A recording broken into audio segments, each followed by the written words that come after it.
નમસ્કાર દર્શક મિત્રો, આપ નિહાળી રહ્યા છો એસ લાઈવ ન્યૂઝ બુલેટિન. જોઈએ આજના મુખ્ય સમાચાર.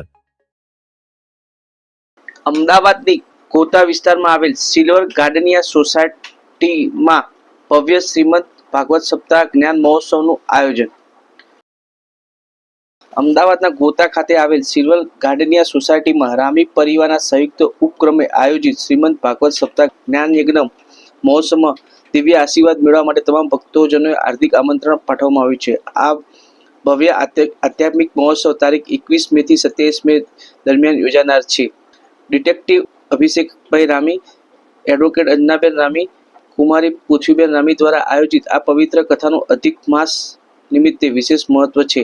આ મહોત્સવમાં સ્વર્ગસ્થ શ્રી વસંતકુમાર રામી તથા શ્રીમતી મયુરાબેન રામીના પરમ કલ્યાણ અને તેમની મધુર સ્મૃતિમાં વિશેષ પિતૃતર્પણ વિધિ અને પૂજાનું પણ આયોજન કરવામાં આવ્યું છે.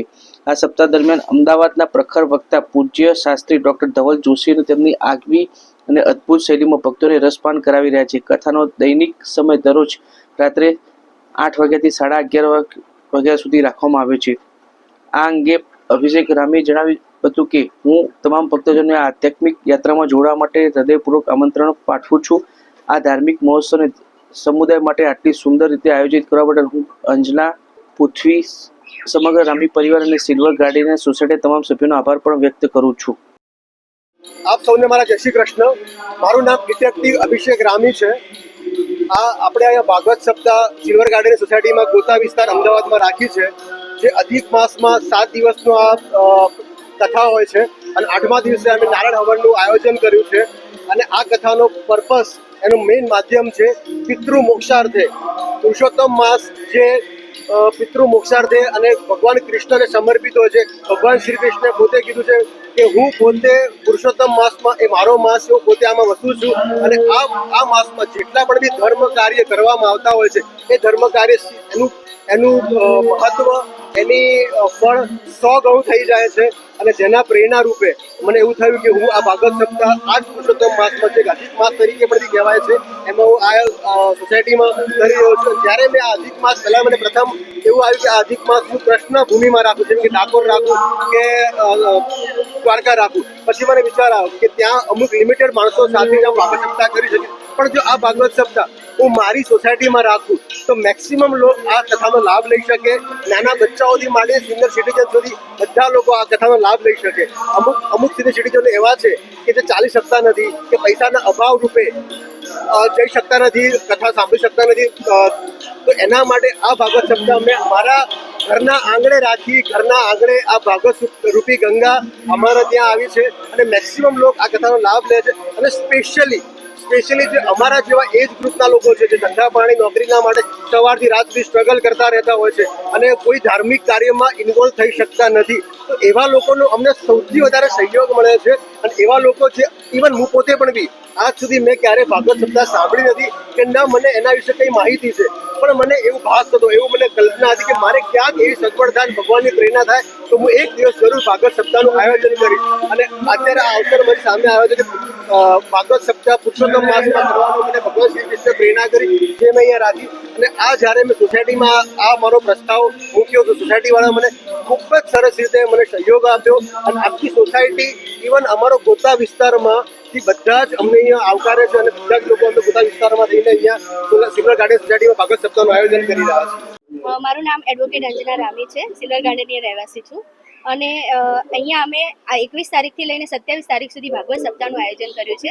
28મી નારાયણ યજ્ઞ છે અને 21 થી 27 દરમિયાન ભાગવતનું પ્રાગટ્ય, પોથી યાત્રા અને એમાં અલગ અલગ વિભાગો પાડ્યા છે, જેમ કે કૃષ્ણ જન્મ છે, વામન અવતાર છે, પછી ઋષિ અવતાર છે, પછી કૃષ્ણ ભગવાન અને એમની રાસલીલાઓ છે.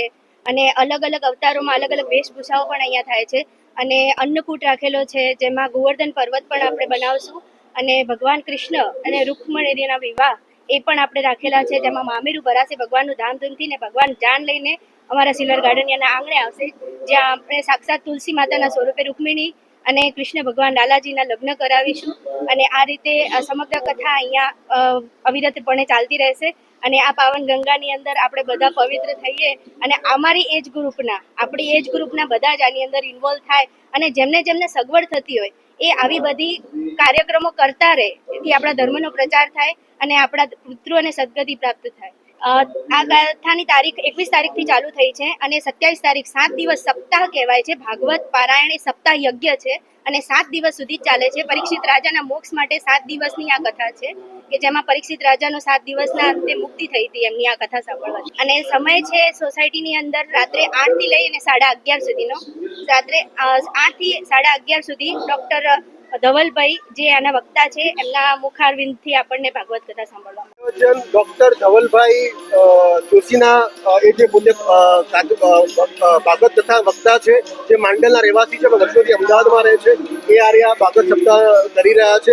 અને ઘણા બધા અમે લોકોએ મહાનુભાવોમાં સંત મહાત્માને બોલાયા છે. અને મારું એવું માનવું છે આ જે સ્ટેજ છે એ સંત મહાત્માઓ માટે પરફેક્ટ છે કે જેના કારણે આજે મેં રામદેવ બાપુ જે મહામંડલેશ્વર 1008 જે ઉજ્જૈનથી અમારા ત્યાં પધારવાના છે, દિલીપસિંહ બાપુ જે પોતે જગન્નાથપુરી અમદાવાદના પોતે મુખ્ય મહંત છે, આવા ઘણા બધા સંતોને અમે આમંત્રિત કર્યા છે જે અમારા ત્યાં અહીંયા ભાગવત સપ્તાહની અંદર મુખ્ય મહેમાન તરીકે આવવાના છે. અને અમારી સોસાયટી અને ભાગવત સપ્તાહ પાવન થઈ જવાની છે.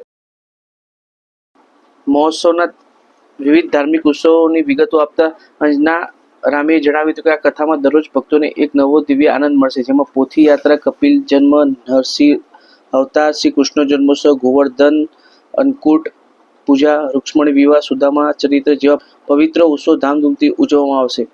આ ઉપરાંત 28મી સવારે વિશિષ્ટ પૂજા અને સાંજે મહાપ્રસાદનું પણ ભવ્ય નારાયણ યજ્ઞનું આયોજન પણ કરવામાં આવ્યું છે. આ તમામ ભક્તોને આ કથામાં લાભ લઈને પ્રભુને આશીર્વાદ મેળવવા વિનંતી કરું છું. તો મિત્રો, અત્યાર સુધી મુખ્ય સમાચારોની ખાસ ગતિવિધિ માટે આપ નિહાળતા રહેજો એસ લાઈવ ન્યૂઝ બુલેટિન. નમસ્કાર.